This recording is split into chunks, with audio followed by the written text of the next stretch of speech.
Hey everyone, so this video is going to be my DLC wish list.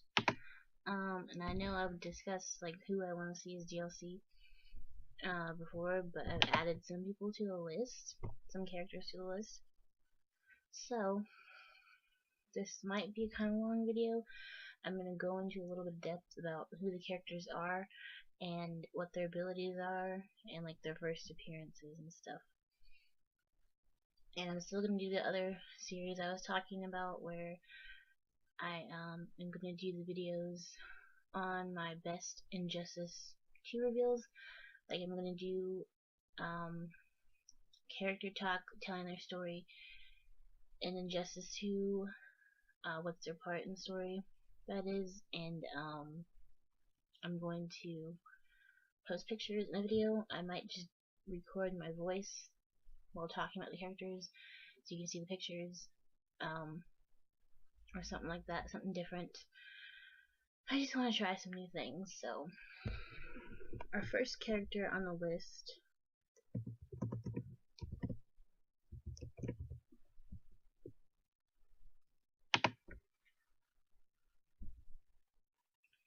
okay, our first character on the list is Batwoman, aka Catherine Kane, Kate Kane.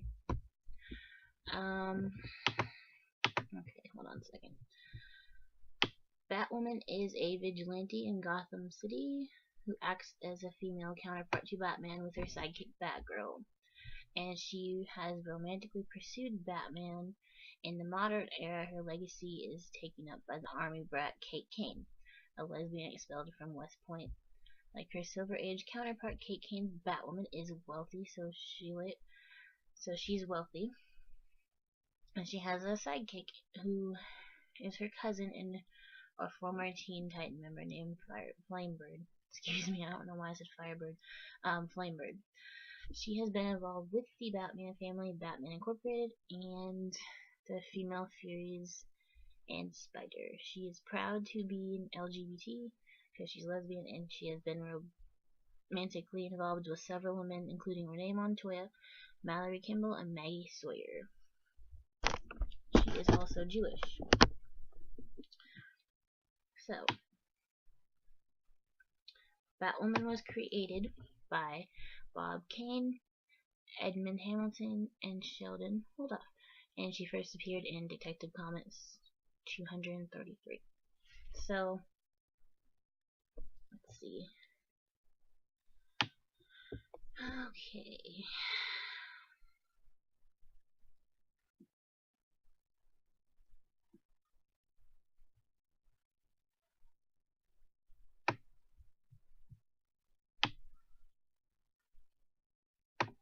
So, let's look at her abilities. Alright, so Batwoman's abilities.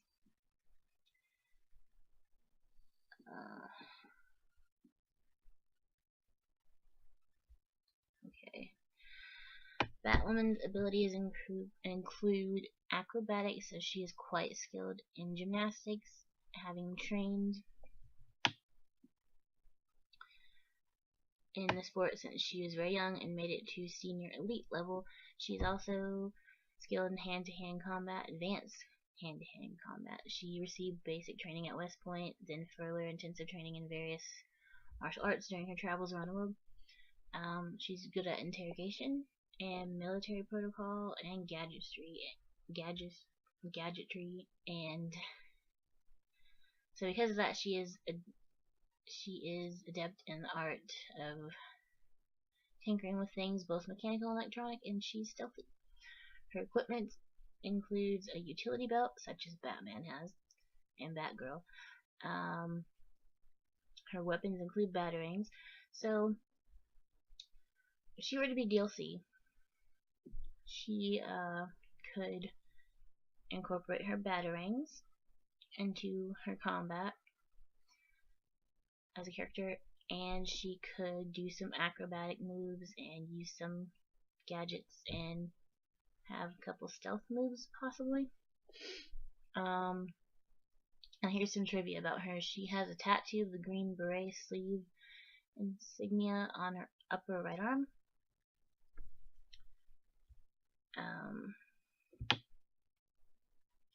She also has a tattooed nautical star on her upper back, which she had inked sometime after her discharge from West Point. So, moving on to the next character. Let's see, we have Red Hood, also known as Jason Todd. I know a lot of people are sick and tired of hearing about Jason Todd, but a lot of people also want him in Injustice 2. I being one of those people, so I'm going to talk about him and go into a little depth about him. So Red Hood is the name of several characters usually associated with the Batman mythos as villains. It was the original alias, the Joker, before the accident that drove him insane. So, moving on, many years later, Jason Todd, formerly a Robin who had been killed by the Joker, he was beaten to death by a crowbar from the Joker. He took the name following his resurrection. He developed it into an anti-hero persona, which he used to murder criminals indiscriminately, so he doesn't care. He will kill people. The actual hood itself is not really a hood, but a high-tech helmet with the computer inside. I think we all know that. Red Hood was created by Bill Finger and Lou Sayer Shorts, first appearing in Detective Comics 168, 1951. But since the one that we're talking about is Jason, let's go. Let's see. Okay. Let's go to his abilities.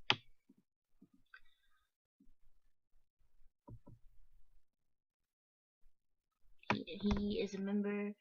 He's an anti-hero who is a member of the Batman family and Outlaws. He became the second Robin after Dick Grayson became Nightwing, and Batman was in need of a new sidekick. Jason was trained by Bruce and was his partner until his death at the hands of the Joker. He was resurrected due to some issues in the time stream, which left him with a lack of sanity and memory. They were restored by using the Lazarus Pit, and he eventually returned to Gotham City under the new alias Red Hood, using more lethal methods on criminals. So basically, as I just said, he is the son of Catherine Elizabeth and Willis Todd, and was conceived unexpectedly in an alleyway. Jason had a troubled childhood due to his parents constantly arguing. His mother suffered from depression and drug addiction, and his father had been showing him the ropes of thievery and conning at a young age, which led him into trouble. So, unbeknownst to Jason, he earned the attention of the Clown Prince of Gotham, which is Joker, who wanted to create and destroy Robin to get to Batman. Because of his actions, Jason's father wound up in prison, where he would soon die, and this left Jason to protect his mother for a short time before she succumbed to an apparent drug overdose. In actuality, the Joker poisoned her, having her only appear dead without Jason's knowledge, which left him an orphan. So, as I just said, he was severely beaten as a result of his thievery and found himself in the hospital.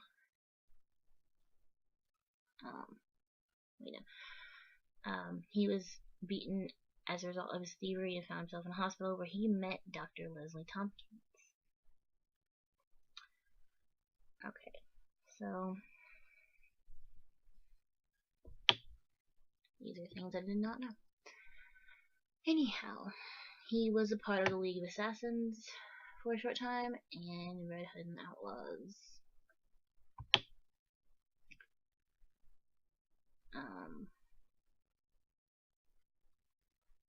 Where his power and abilities include escapology, criminology, firearms like guns. So he could use guns if he were a DLC character, and stuff like that. He is trained in martial arts. He received training from numerous martial arts masters, such as Batman, Nightwing, Bronze Tiger, Lady Shiva, and Owl cast. He was considered their most successful pupil, earning him respect and secrets only he has been able to unlock. So he also has stealth abilities, tracking, weaponry, and swordsmanship. So he has shown himself to be a proficient swordsman, able to ultimately defeat Ra's al Ghul. So after he met Starfire, he dons an older suit originally belonging to Nightwing, found in her possession. He has blade weapons. He has a pair of mystical blades made out of copper that can kill the Untitled. The blades are powered by the blood of the wielder. Jason wants to believe that the blades were indestructible until Essence broke them. He was created by Jerry Conway and Don Newton. He has a confirmed kill count of 83. So,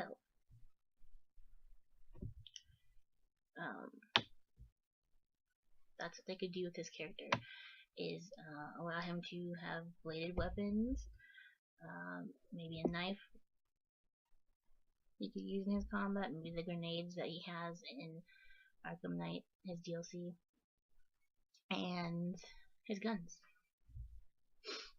And with that being said, we have Mera next, which is Aquaman's wife.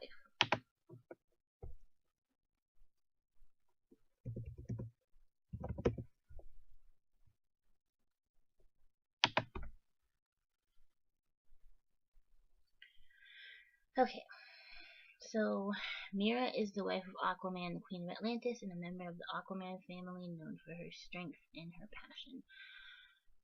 They had a son together named Arthur Curry Jr., although he was killed by Black Manta, so that's something I did not know either.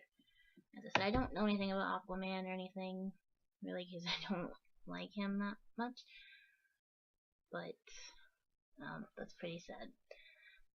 Originally, she is from a place called Zeeble in the otherworldly dimension, Aqua, and has a twin sister named Hela. She has also been a member of the Red Lantern Corps. I have a picture of her saved in her Red Lantern Corps outfit, so she can use the Red Lantern ring. She was created by Jack Miller and Nick Cardy, first appearing in Aquaman number 11 in 1963. So, let's look at Mera's abilities.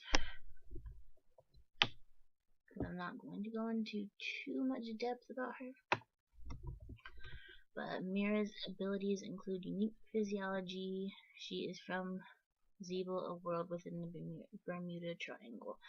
She has hydrokinesis abilities, which means she can control water. She has very fine control over it and can cause it to take the shape or form she chooses, as well as strike out in hard places, splashes, and cutting waves. She does need water to manipulate. She cannot create it, but she can pull it from created places, including from inside a human's body. And she cannot control snow or ice. She has superhuman strength. Her strikes, Mera's strikes, crash like tidal waves. When fighting off the trench, she displayed that she could crack their subhuman skulls with just a single strike, so she's pretty strong. She was able to snap a man's arm just by adding some pressure to it above water. She has super leaping abilities, so she can jump incredible distances like Aquaman. She also has superhuman speed, so she can swim at speeds that match her partners and possibly surpass them. She has an amphibious nature too, so she can breathe just fine above water, with seemingly no limit to the length she can spend there. So she can remain underwater and definitely has no problem breathing. She's also skilled in swimming, since she's lived underwater her whole life, and hand-to-hand combat, which is advanced. She was trained by her father to murder the king, of Atlantis.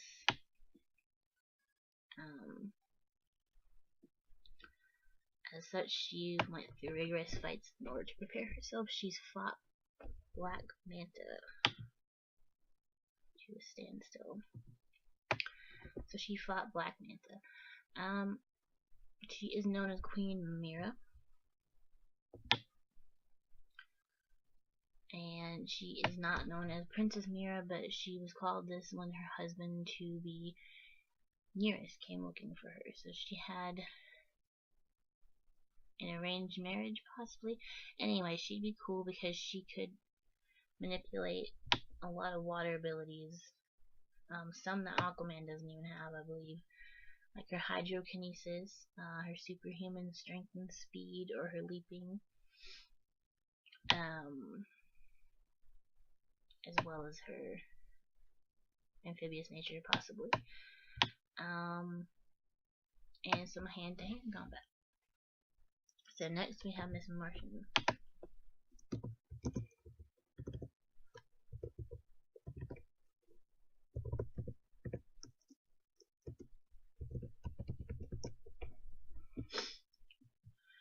Okay, Miss Martian. Miss Martian is a younger female counterpart to Martian Manhunter, superhero. Active as a member of the Teen Titans, she's a member of the malevolent White Martian, so she's a White Martian. Unlike her Green Martian predecessor, although she works hard to prove herself and discredit the stereotype. In her civilian identity, she is a high school student. Megan Morse. It was created by Jeff Johns and Tony S. Daniel, first appearing in Teen Titans Volume 3, number 37 in 2006. So, let's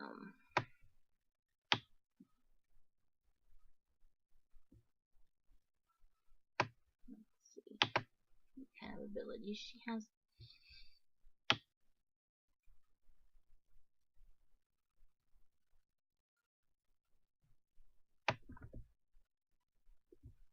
Okay, Miss Martian's powers and abilities include Martian physiology, extrasensory abilities, Martian vision, infrared vision, X-ray vision, electromagnetic spectrum vision, telescopic vision, and microscopic vision, along with thermal blast. She has telepathy, mind control, telekinesis, flight, malleable form, invulnerability, invisibility, elasticity, and size alteration. So I guess she can change her size, and she also has invulnerability, regenerative healing factor, self-sustenance, superhuman speed, endurance, and strength. So she could have some thermal blast moves, some mind control moves, some flight possibly. She can have her healing factor, her speed, and her strength. And her weakness happens to be fire. And the reason for this is because she lived on Mars. That's her place of origin, because she's a Martian. So, and it was cold there, so that's why she's weak to fire.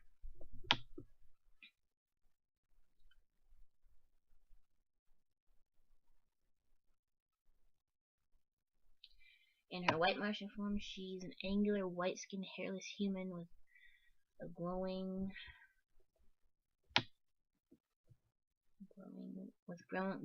red eyes and a long barbed tail. So, it's interesting. So we're going to move on to the next character, but Miss Martian would be really cool to have as DLC, because we had why I said Mr. Martian, Martian Manhunter in the first game as DLC. So it'd be cool to have her instead, possibly. I'm not sure if she's dead in Injustice or not.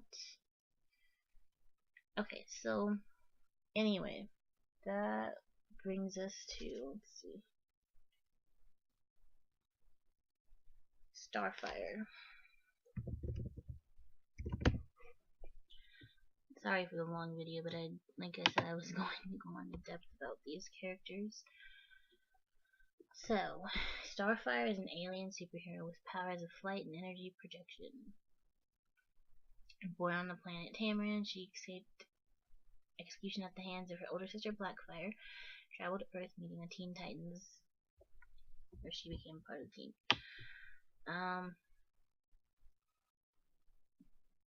She stayed with the team for most of her career. Her culture is different, and standards of intimacy cause her to be extremely open and sexually liberated by human standards. She has also been a member of the Justice League, Outlaws, Outsiders, and Rebels. She was created by Marv Wolfman and George Perez. First appearing in DC Comics Presents, number 26, 1980. Moving on to get her abilities. So, her powers include Tamaranian physiology. Coriander has green eyes with no pupils, orange skin, and fiery hair. Using her abilities in full force, her hair glows and reacts like fire. However, this is simply an illusion. She also has superhuman strength, superhuman durability, energy projection, flight, superhero stamina, linguistic assimilation, which means she's also capable of assimilating other languages through physical contact with another person, which I knew from reading her New 52 comics. She has energy absorptions, and she also is skilled in swordsmanship, firearms, aviation, hand-to-hand combat. So she can fight hand-to-hand combat. She can use a sword. She can have her energy absorption as power as she's a DLC, and she's a very highly demanded DLC. She could have her energy projection as well, so she can project her star bolts at her opponents, burning or melting them.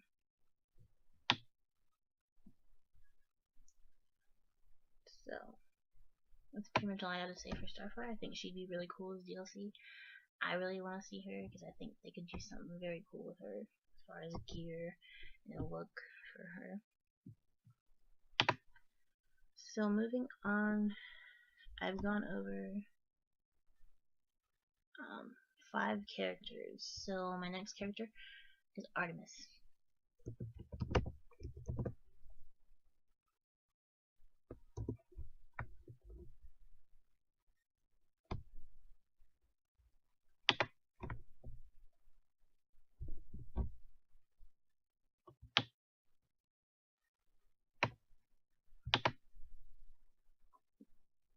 I am looking at the Young Justice version.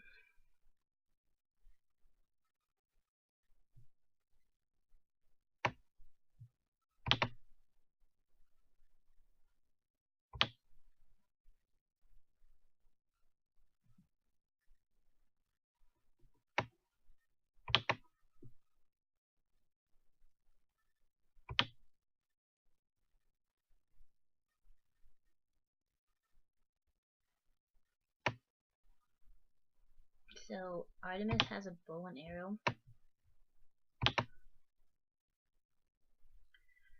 So some of her abilities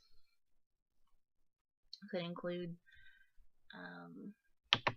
like trick arrows, crossbow, maybe something like that. But I'm sure quite a few people maybe want to see her DLC, so she'd be pretty interesting to see. I think trick arrows I think are something that she could have that Green Arrow doesn't have, since she's a similar character to Green Arrow.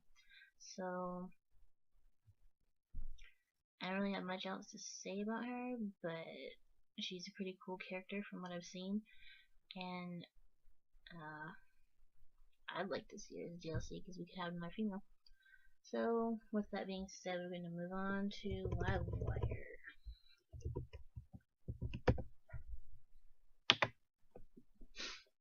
Okay. Now, basically, what I can say about Livewire is her name is Leslie Willis, and she's a supervillain with electricity powers, so she could be great for an electricity-based character as DLC, and she is an enemy to Superman. She first appeared in the Superman animated series, and then later on the Superman Adventures #5 comic book that came out. She lost her job at the radio station and turned to crime. Then she was a member of the Superman Revenge Squad and Superman of America. She was created by Bruce Timm for the DCAU.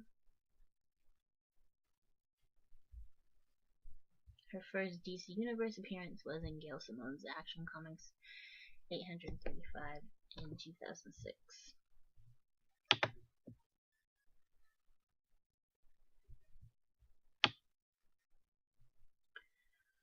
So, basically her powers are electrokinesis. She has the ability to absorb, generate, and project volumes of electrical energy of an extremely high voltage. She also has the ability to transform into living energy. In that form, she can transmit herself through power lines. So she can have some powers like that in Injustice 2. If she ever became DLC, I don't know if she ever would, but we will just have to find out who we get. But I think she'd be really cool. So, because I forgot, I'm going to add another character that would also be good for an electricity based character. I totally forgot about him. I don't know how, but he's very highly demanded as well. And that would be Static Shock.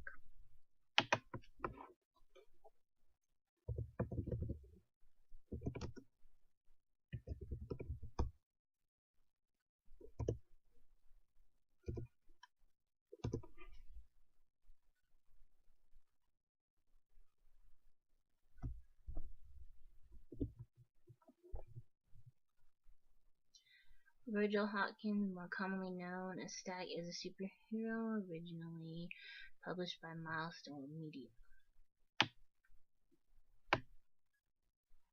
He's from Dakota City, which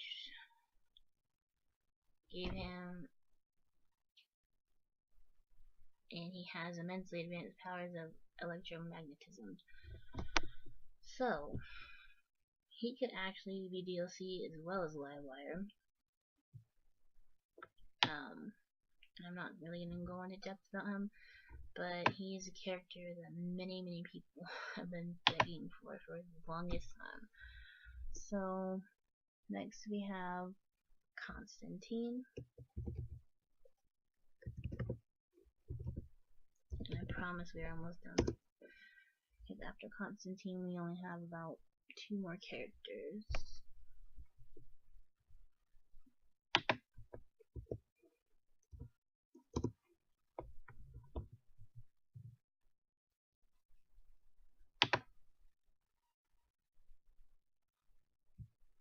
Alright, so John Constantine is an occult detective and professional sorcerer from Liverpool, England. So he's British, by the way.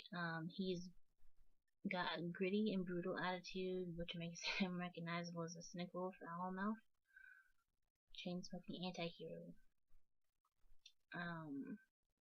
He appeared exclusively in his own series called Hellblazer for many years, during which he aged in real time. He has been a member of Justice League Dark, the Newcastle Crew, and the Trent Croc Brigade. He has also acted as a supernatural advisor and ally to the Swamp Thing. So they've had a couple team-ups in their time. John Constantine was created by Alan Moore, Steve Bissett, and John Tobin, first appearing in the Saga of the Swamp Thing in 1984.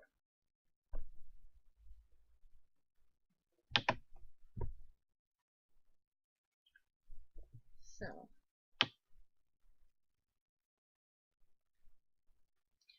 basically, Constantine is a magician. He has been practicing magic since he was a teen. He quickly mastered all types of magic.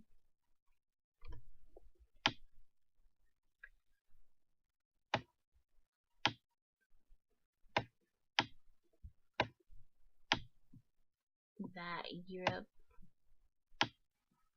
could offer, and he went to America to train under Necro, a notable magician.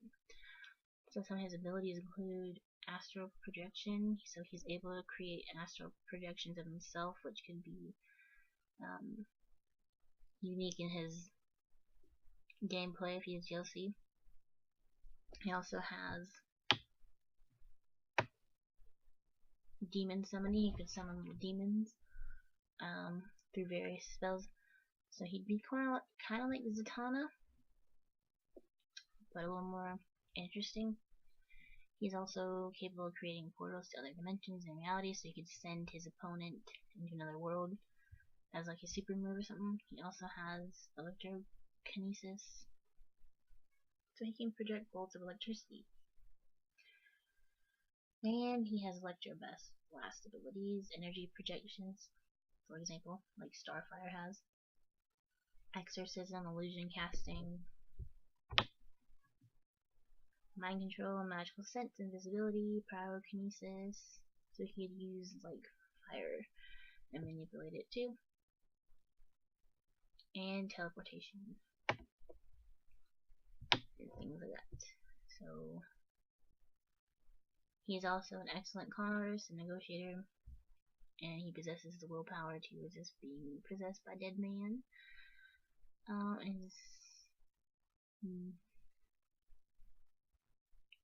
even knows the true purpose of Pandora's box. That's interesting. I did not know that. But yeah, that's basically what they could do.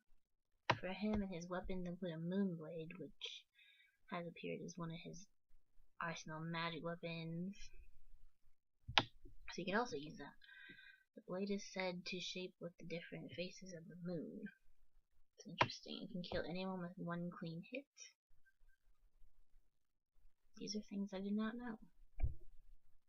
That's cool though. I think he'd be an excellent DLC choice. So, next we have Killer Croc. And then we have one more after that. And then I'll be done with this video. But I'll include pictures of all the characters as usual.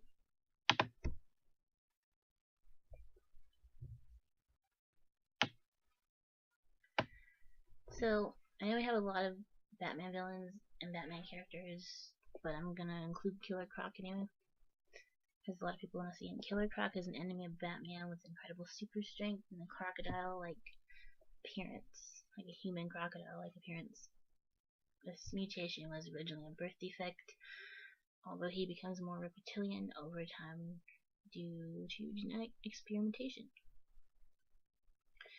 Despite his brutal savagery and heightened reflexes, animalistic mentality results in lower intelligence. So that basically says he's not that smart.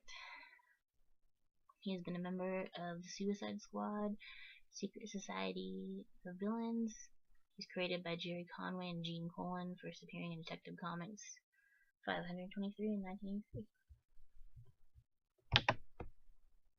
Let's look at his abilities so I can determine some possible outcomes of what they could do with his gameplay. Also, just to include, he was raised by his aunt in Gotham City before becoming the monster he would grow up to be one day. He was cursed with an incurable birth defect that made him gradually become more reptilian in appearance, so he was ridiculed as a child. And as he grew into an adult, he seemed to embrace what he had become, becoming a professional carnival wrestler, and adopted the name Killer Croc from that.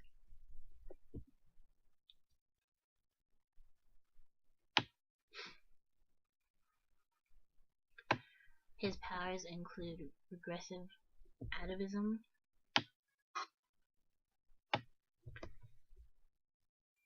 So,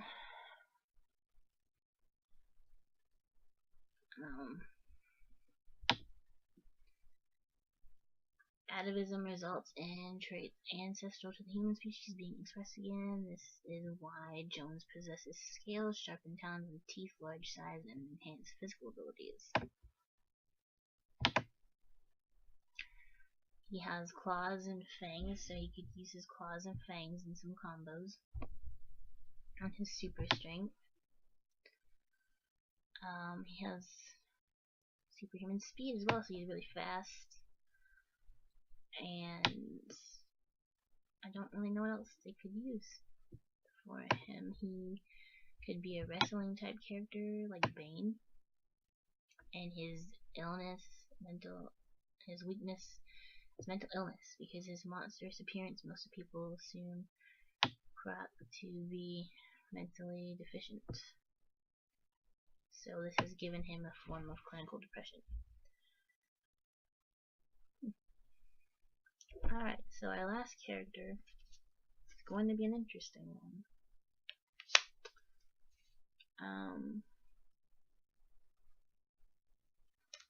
Static Shock. No, I already said Static Shock.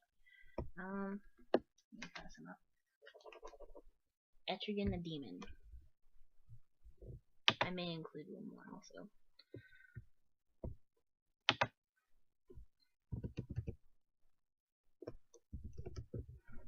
Which will bring me to 13 characters. I know I won't get all of them, but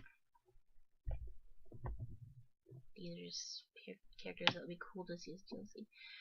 So Etrigan is a demon of hell bonded to a man named Jason Blood, who acts on the side of good despite his violent tendencies. They were bonded together in Camelot by the wizard Merlin as a punishment, so that is why Etrigan is bound to Jason. Imprisoning Etrigan and making his blood effectively mortal. Despite sharing the same body, they are usually at odds with each other, and Blood retains a lot of guilt based on Etrigan's demonic actions. His most distinctive trait is his skill at speaking in rhyme, a symbol of his social status and hell's aristocracy. He is the leader of the Demon Knights and has been involved in Justice League, and his first appearance was in Demon number 1, 1972. He was created by Jack Kirby.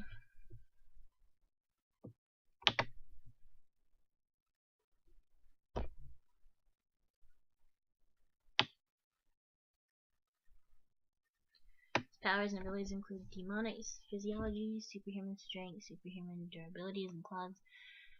Abilities include swordsmanship, intimidation, and his weakness is power limitation. So he could incorporate swordplay and his claws and strength into his gameplay. And that is all I will say about Etrigan, because there's not really much about him that I feel like discussing. That being said, we're gonna go with one more character. So here's one I put on my list, which is Silver Banshee.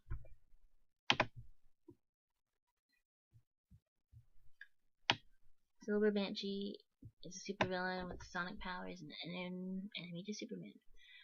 Her family occupies Castle Brone on an island between Ireland and Scotland. While her father, Garrett Smythe, was the patriarch of their clan. During one of the conflicts, she was dragged into the netherworld and granted powers by a creature called the Crone. This turned her into a Banshee with the ability to use hypersonic screams, allowing her to violently deal with her enemies. She was created by John Byrne, first appearing in Action Comics 595 and 1987. Her name is Siobhan Smith, however you say it. And she's been on the Supergirl show as well.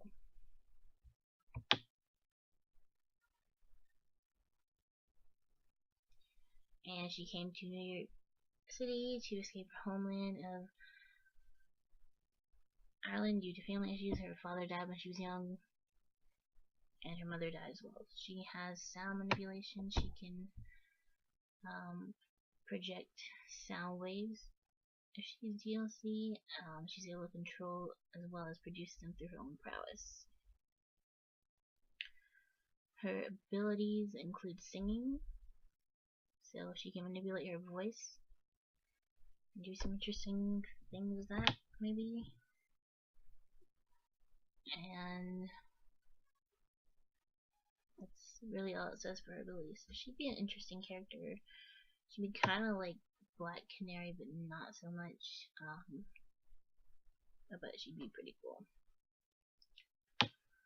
So with that being said, that was who I think would be cool as DLC, and that was my DLC wish list. My main characters that I'd want to see as DLC: Batwoman, Red Hood, Starfire, Livewire, and Mera, as well as Constantine, Artemis, and Killer Croc. And you can put Static Shock and Edgerton in there too, because I think that'd be a really pretty unique set of DLC characters. So that is all I have for you guys. Today I'm working on more videos. As I said, I'm going to be putting more time into them now that I'm recording with my laptop and such, so I will include pictures of the characters, as I said, you know, the little slideshow things that I do. So hope you enjoyed this video. Like, comment, subscribe if you enjoyed this, if you want to see more. Yeah, this is a rather long video, but I wanted to go in depth about the characters, so if you have the time to watch this, please do. And I will see you guys soon. Bye.